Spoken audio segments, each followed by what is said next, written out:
Sejarah perkembangan DNA. Asam deoksiribonukleat atau DNA adalah polimer nukleotida yang mengandung informasi genetik. Pada molekul DNA mengandung instruksi suatu organisme seperti untuk sintesis protein, pertumbuhan sel dan bereproduksi. Asam deoksiribonukleat pertama kali diamati oleh seorang ahli biokimia Jerman bernama Friedrich Miescher pada tahun 1869.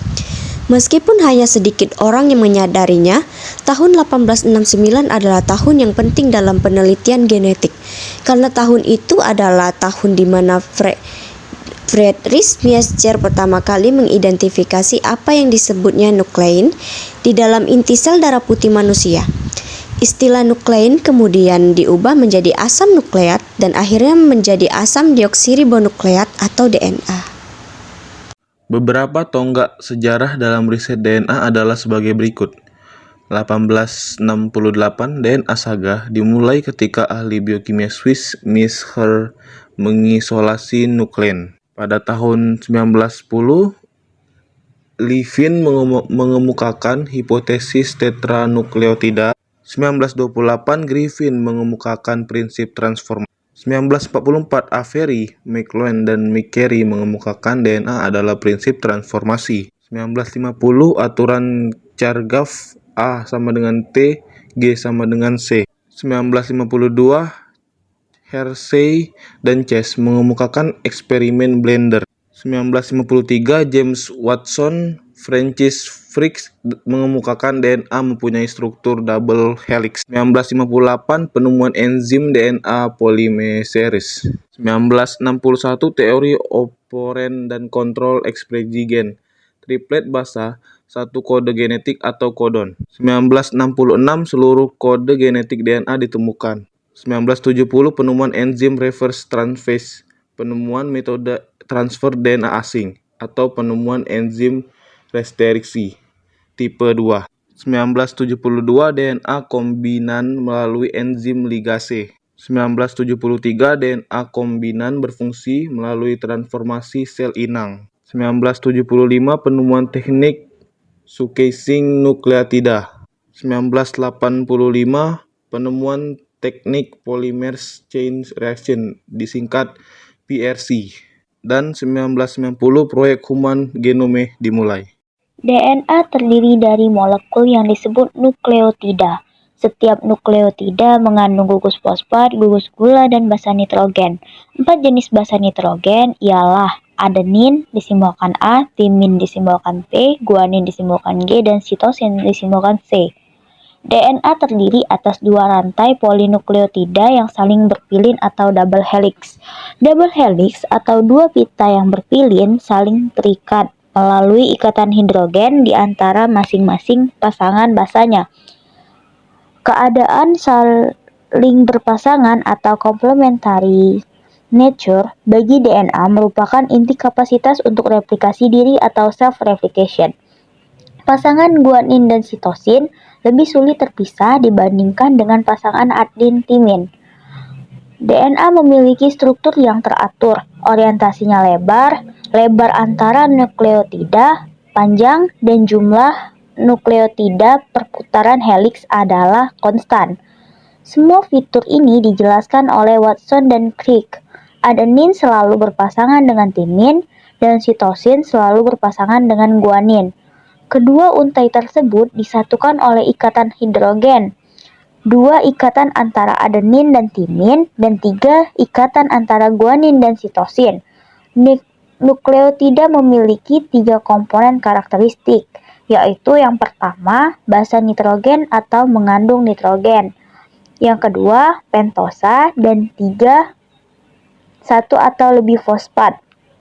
Molekul tanpa gugus fosfat disebut nukleosida. Basa nitrogen adalah turunan dari 2 senyawa induk, pirimidin dan purin. Basa dan pentosa dari nukleotida umumnya adalah senyawa heterosiklik. Replikasi DNA adalah proses biologis yang penting.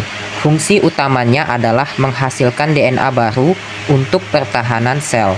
Proses ini memiliki beberapa langkah yang berbeda untuk dipahami. Faktor-faktor yang merupakan syarat mutlak untuk memulai replikasi DNA adalah gugus 3 aksen min-OH bebas dan cetakan DNA. Primer RNA menyediakan gugus 3 aksen min-OH bebas. DNA yang akan direplikasi berfungsi sebagai cetakan. Penting diingat bahwa semua replikasi DNA berlangsung dalam arah 5 aksen min 3 aksen. Selama replikasi DNA di dalam sel, masing-masing dari 2 untai DNA lama berfungsi sebagai cetakan untuk pembentukan untaian baru, karena masing-masing dari 2 anak dari sel yang membelah mewarisi heliks ganda DNA baru yang mengandung 1 untai lama dan 1 untai baru. Heliks ganda DNA dikatakan direplikasi semi-konservatif oleh DNA polimerase. Bagian A. Bagaimana monomer nukleotida tersebut membentuk struktur DNA dan RNA? Monomer nukleotida terbentuk dari hasil hidrolisis asam nukleat. Proses hidrolisis lebih lanjut dari monomer nukleotida akan dihasilkan asam fosfat dan nukleosida. Proses hidrolisis ini dilakukan dalam suasana basah.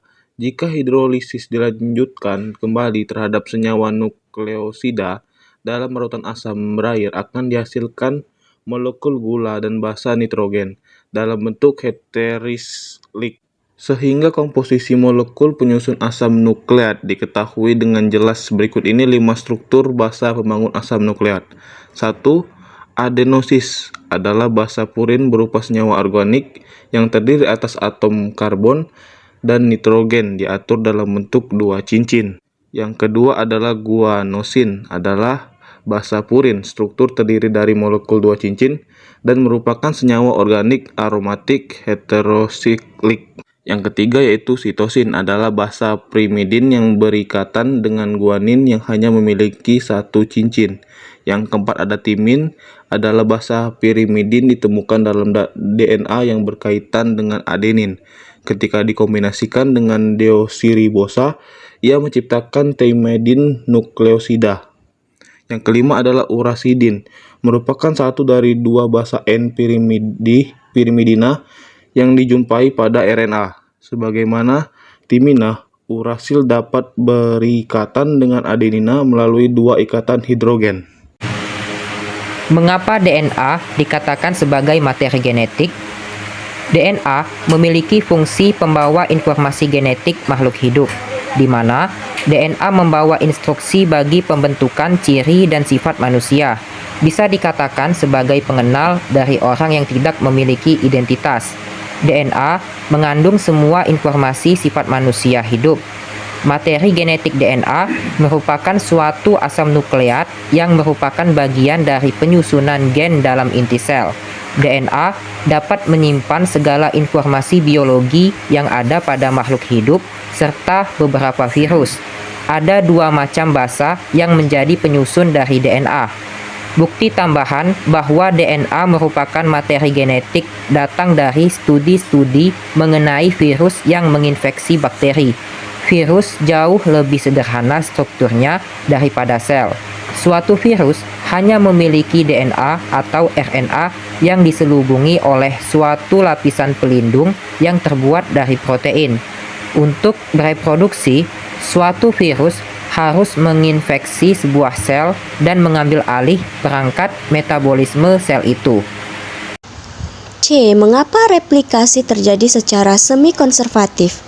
Jawabannya karena pada model semi-konservatif, di mana produk yang dihasilkan masing-masing mengandung 1 untai DNA induk dan 1 untai DNA baru. Hipotesis model semi-konservatif ini dikemukakan oleh Watson dan Crick, menyatakan bahwa rantai ganda DNA induk membuka atau memisah terlebih dahulu sehingga terbentuk 2 buah rantai tunggal DNA. Masing-masing rantai tunggal tersebut berfungsi sebagai cetakan untuk membentuk rantai tunggal DNA baru melalui pembentukan pasangan basa yang komplementer dengan basa nitrogen DNA induk. Dengan demikian, hasil replikasi pertama adalah 2 buah DNA. Masing-masing DNA terdiri dari 1 rantai tunggal induk dan 1 rantai tunggal yang baru. Pada replikasi kedua, masing-masing rantai ganda DNA tersebut membuka kembali sehingga dihasilkan 4 buah DNA. 2 buah DNA mengandung rantai tunggal induk dan 2 buah DNA yang lainnya merupakan rantai DNA baru. Bagaimana polimerase chain reaction atau PCR memperbanyak DNA secara in vitro? Baiklah, jawabannya ialah terdapat 3 langkah dasar polimerase chain reaction atau PCR memperbanyak DNA secara in vitro, yaitu pada langkah pertama, DNA cetakan atau materi genetik didenaturasi.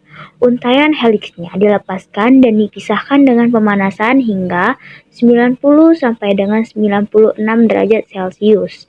Dalam sel normal, DNA dilepaskan oleh enzim tertentu.